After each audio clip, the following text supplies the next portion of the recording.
Your dog just licked your face again for the fourth time in the last 10 minutes while you were sitting completely still, not holding food, not having done anything in particular to deserve it, just existing. And your dog decided that your face needed to be licked. Most people reach for the same explanation. Affection, love, that's their dog's version of a kiss. Sweet, simple, case closed. And that answer feels right, so almost nobody looks any further. But behavioral scientists have been studying this exact behavior for decades. And what they've found is that face licking is not one thing. It's a layered communication system, one that has been evolving for tens of thousands of years. And depending on exactly when your dog licks you, how they do it, and what their body's doing at the same time, they may be telling you something completely different each time. Once you know how to read it, you will never look at those licks the same way again. Let's start with the explanation everyone reaches for first, because it's not wrong, it's just incomplete. Licking does release oxytocin. In 2014, researchers at the University of Vienna published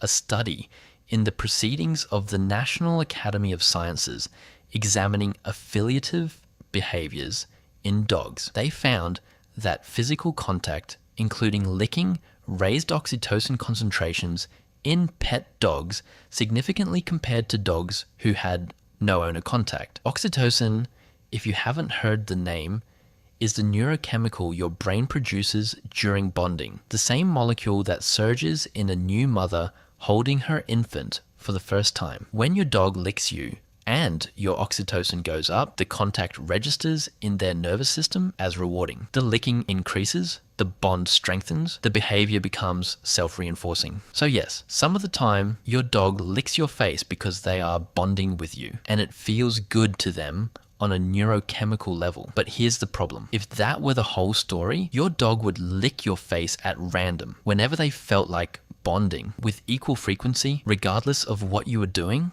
or how you were feeling in that moment, and that's not what actually happens. In 2017, researchers at the University of São Paulo in Brazil and the University of Lincoln in the United Kingdom published a study in the journal Behavioural Processes. They exposed 17 dogs to pairs of facial expressions, one positive, one angry, from both humans and other dogs, while playing matched audio cues. What they were specifically measuring was mouth licking, not food-motivated licking, not random licking, the licking your dog does when they are reading your face. The finding was striking. Dogs licked their mouths significantly more often when they were shown angry human faces than happy ones, not other dogs' faces.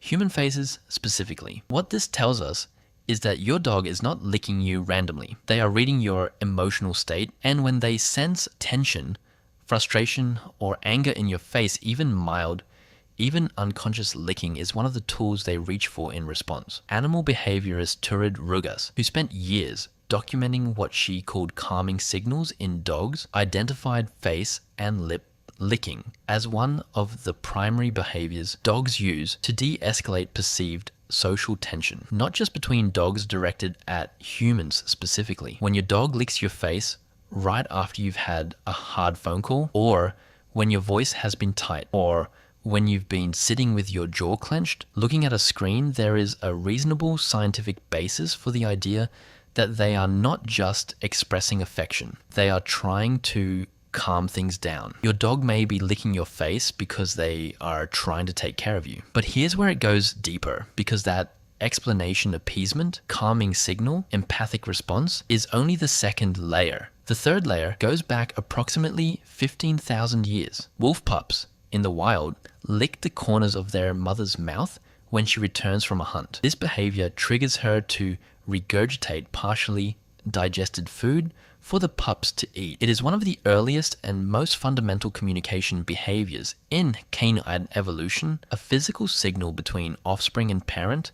That means, essentially, I need something from you. I trust you to provide it. Please respond. Domestic dogs no longer need food regurgitated, but the neural wiring that drives that behavior did not disappear. It became repurposed. Researchers studying canine appeasement behavior have documented that adult dogs who were never taught this behavior still direct muzzle licking toward humans in greeting contexts, particularly toward the humans they are most bonded to. The behavior that began as a survival request, a way for a pup to say, I am hungry and I trust you, became across thousands of years of domestication something closer to, I see you, I am with you, you are my person. When your dog licks your face in greeting, the moment you walk through the door, the evolutionary root of that behavior is not so different from a child running to hug a parent returning home. The form changed. The underlying signal did not. Now here's the part that most people have never been told, and it changes how you should respond. Not all licks are the same, and the difference is visible if you know what to look for. Ellen Furlong, Associate Professor of Psychology and Neuroscience at Transylvania University in Kentucky, who studies dog cognition, puts it this way: the same lick in different contexts means different things. The key is reading the whole picture, not just the tongue. A dog who licks your face with a loose, wiggly body, relaxed ears, and soft eyes is communicating warmth. Affiliation, greeting. This is the lick of a dog who is genuinely happy to be near you. A dog who licks your face with a tighter body, ears slightly back, brief and perfunctory 2 licks, and a quick look away is doing something different. Canine behavior researchers call this the kiss to dismiss. It is a social signal, meaning I want this interaction to shift. I need a little space. Please respond gently. And a dog who licks persistently with a slightly rigid body, repeated lip licking in between, eyes slightly widened, that dog is telling you something is wrong. The behavior researchers at the University of São Paulo were measuring this type of lick. That dog is in some form of low-level stress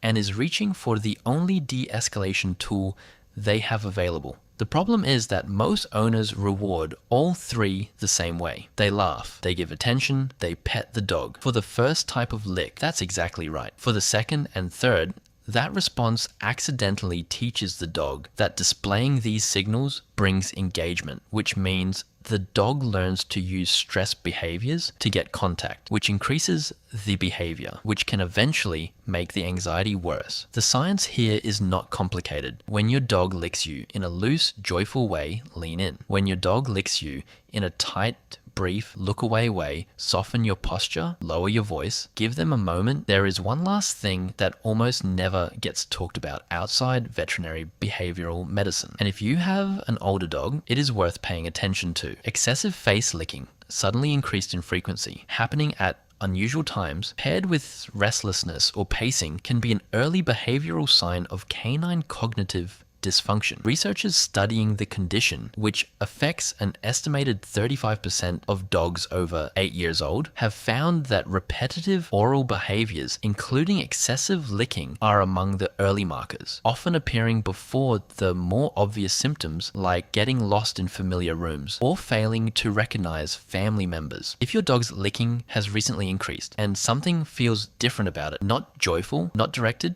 just persistent, it is worth a conversation with your vet. Your dog cannot tell you something has shifted inside their brain. Behavior is the only language they have. So the next time your dog licks your face, here is what you actually know. If their body is soft and their eyes are warm, they are bonding with you. A neurochemical exchange that no other species on earth can have with a human is happening right now between the two of you. Let it.